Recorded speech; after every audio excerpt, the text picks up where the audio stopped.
Jaundice jaundice যে কোনো মুহূর্তে যে কারো হইতে পারে। আমি আজকে আপনাদেরকে একটা জন্ডিসের চিকিৎসা শিখিয়ে দিব। আপনি যদি চিকিৎসাটা শিখে রাখেন, আশা করি যে কোনো মুহূর্তে আপনার কাজে লাগবে। কেননা জন্ডিস তো যে কোনো মুহূর্তে যে কারো হইতে পারে, হয়তো এখন আপনার নাই বা আপনার পরিবারে যে কোনো সময় হইতে পারে, অথবা আপনার আশপাশে বন্ধু বান্ধবের যে কোনো সময় হইতে পারে। এই জন্য আমি চিকিৎসাটা শিখিয়ে দিতেছি, চিকিৎসাটা শিখে রাখেন, যে কোনো মুহূর্তে কাজে লাগতে পারে। দেখেন, এটাকে বলা হয় আপনার তেলাকোষা গাছ। তেলাকোষা গাছ কিন্তু প্রায় 10-12টা রোগের কাজ করে, প্রায় 10-12টা রোগের কাজ করে। কি কি রোগের কাজ করে প্রত্যেকটা রোগের ক্ষেত্রে আমি ভিডিও দিব অবশ্যই, ইনশাল্লাহ। আমি এখন সবগুলো ভিডিও করে নিতেছি, কি কি রোগের কাজ করে প্রত্যেকটা ভিডিওর উপরে আমি সমস্যার উপরে আমি ভিডিও দিব। তো এই জন্ডিসের সমস্যাটা আপনি তেলাকুচা গাছ দিয়ে কিভাবে সারাবেন, এটা আমি সম্পূর্ণ প্রসেস বলে দিচ্ছি।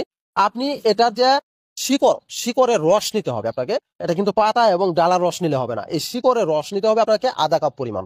আপনি যদি আধা কাপ পরিমাণ শিকড়ের রস প্রতিদিন সকালবেলা খাবেন খালি পেটে, যদি খান, সর্বোচ্চ আপনার 1 সপ্তাহ, বেশি না, সর্বোচ্চ 1 সপ্তাহ খেলে আপনার যত পুরনো জন্ডিসই হোক না কেন এটা সম্পূর্ণ ক্লিয়ার হয়ে যাবে ইনশাআল্লাহ।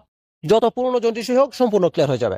এবং একটু পানিটা খাবেন বেশি বেশি, আর যে খাবারগুলি আপনার যে খাবারই খান না কেন একটু বেশি করে চিবিয়ে খাবেন, যেন অতি দ্রুত যেন আপনার হজম হইতে পারে।